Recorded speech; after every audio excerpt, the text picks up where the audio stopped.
9 producers for this 2 minutes bullshit? Like, really? 9 producers? 9? There's less than 9 instruments in here. Like, what are 9 producers doing here?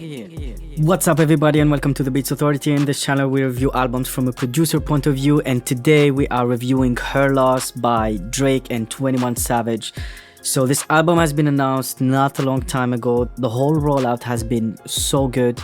Everything from all the fake interviews, Vogue articles, NPR, Tiny Desk, all these different things that are literally the usual promotional material that everybody else has used, but these guys said, okay, we gotta do the fake ones.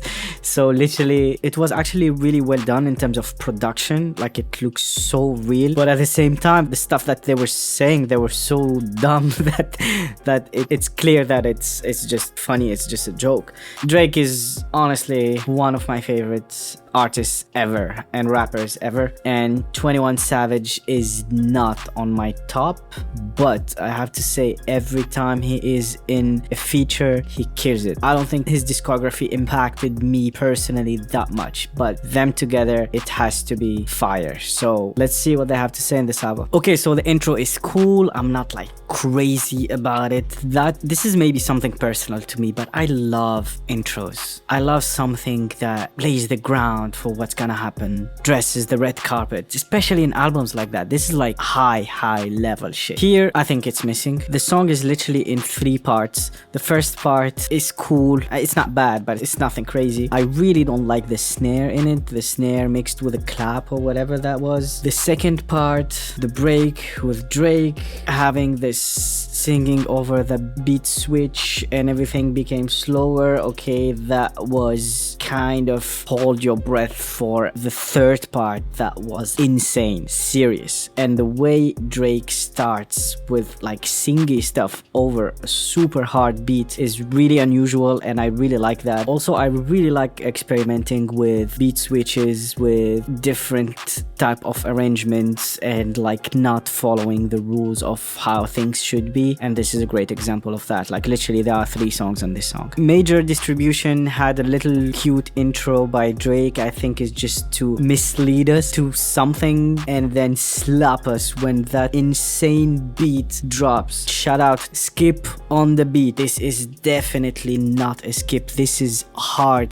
The bass is so beautifully well dosed. The distortion on it, its place on the mix, the piano, the reverb, and its place on the mix also is so well done, and it's really impressive to have stuff that simple and still hit that hard. That was a slap. Like, I'm listening to this a lot. On Bullshit, this song is okay. I'm not crazy about it. It sounds a little heard before. It's very repetitive. The beats, the 808s are so clean. Shout out to Oz and Elias. Just a little thing in the main sample, there are some ringing frequencies in the mid highs that are like bothering me a little bit. I don't like any more beats that have like 2 variations. I found that pretty boring. I don't put that on the producers. It can be the producers, but it can be the artists, it can be whoever is doing the arrangement. I'm talking in general, not specifically about the song. And that Drake a cappella thing, if you are listening to it on some good ass expensive headphones, you will hear some headphones fail while he's recording. I can hear the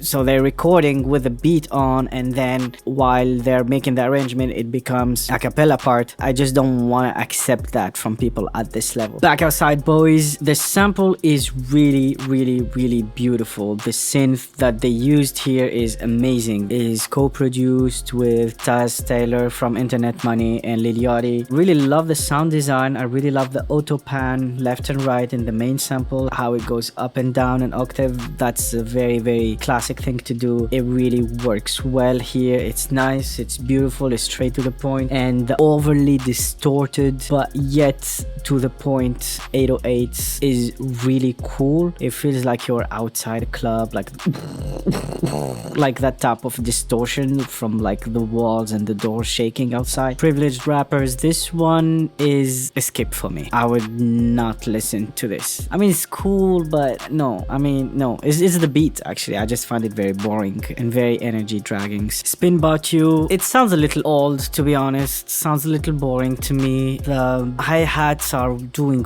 way too much. It gives me anxiety, like it's almost stressful to listen to all that shit happening. It takes a lot of the attention from everything else, but other than that, overall it's a little slow for me. It's not that I want everything to be like hard and fast at all. Drake singing is always appreciated. I love that shit, but other than that, this is also a skip for me. Hours in Silence, it has a really beautiful chord progression, beautiful reverb on Drake's voice. I love how Drake transitioned from singing to rapping and they kept the same effects on the vocals, and that's pretty much an unusual thing to do. The ARP is really cool. The only thing is that there is this chanting vocal sample that can be clashing a little bit with Drake's voice in some specific frequencies at some specific points. It's not a big deal, but it could have been a little less. The break at the end is so beautiful. The samples of the kids playing or baby or whatever that is, it's really tastefully done. Beautiful work. Chords are so warm. It's very atmospheric, and yeah, I love this. Treacherous Twins, I really love the atmosphere, the ambience they created. Again, they're using these samples, or maybe it's a different one, but it creates the same mood. It feels like it's a ambient mic from their backyard or something. It feels like kids playing and some birds, and I really love it. The orchestration in this song is very strange and very unusual. Actually, the drums are super basic, but everything else is very experimental in a way. It sounds very normal maybe, and I think it's because of the drums, but if you pay attention, there is weird ass shit happening independently, and together it forms something. It's a really cool, weird song. Circo Loco is sampling One More Time by Daft Punk, but the sampling is very lazy to me. It's just taking the main thing and adding super boring basic drums on it, like the hi-hats. Everything is like, it cannot be more obvious and easy than that. Boy Wonder and Tay Keith are amazing producers, but like, what are you guys doing here? It doesn't make sense. This is just the idea of sampling One More Time. That's all this is. It's a little disappointing to do something like this. Plus, it's being dragged at the end. It's long. It's no. But in terms of lyrics, which is something that I said I will never talk about unless there is a reason. But here, two big lines about Meg Thee Stallion lying about her being shot, and him linking up with the Up, aka Kanye West, aka Ye, is because of J Prince. And that's pretty crazy statement, because I was in that show, and how Drake was talking about Kanye during that show was just pure praise. So I don't know what changed. Maybe I'm not understanding something. I don't know. These two lines, I'm sure a lot of people will talk about. Pussy and Millions. I'm getting bored at this point, to be honest. It's very basic. It's okay. Like, nothing special, really. It's very forgettable. The only thing is that switch for Travis Scott, which is cool, but again, I want more from these guys. Broke Boys, really cool vibe, but nothing crazy really. That page turning or knife slicing effect, whatever that is too loud. The call response between Drake and 21 on 21 verse is so good. How it's positioned, how it's articulated. Overall, it feels a little too distorted to my taste when it's unnecessary. Like, I like it when it's hyper distorted when XXX does it. The beat switch at the end, it has a cool piano, but the beat sounds exactly like Non-Stop by Drake. The I Just Flipped the Switch song just sounds like shit we heard before. Middle of the Ocean, I have nothing to say. That's a skip to me. It's cool, but maybe I'm looking at it too much from a producer point of view. Rap is great, but song as a whole, as a musical art piece, I'm not crazy about it. Jumbotron shit Poppin. 9 producers for this 2 minutes bullshit? Like, really? 9 producers? 9? There's less than 9 instruments in here. Like, what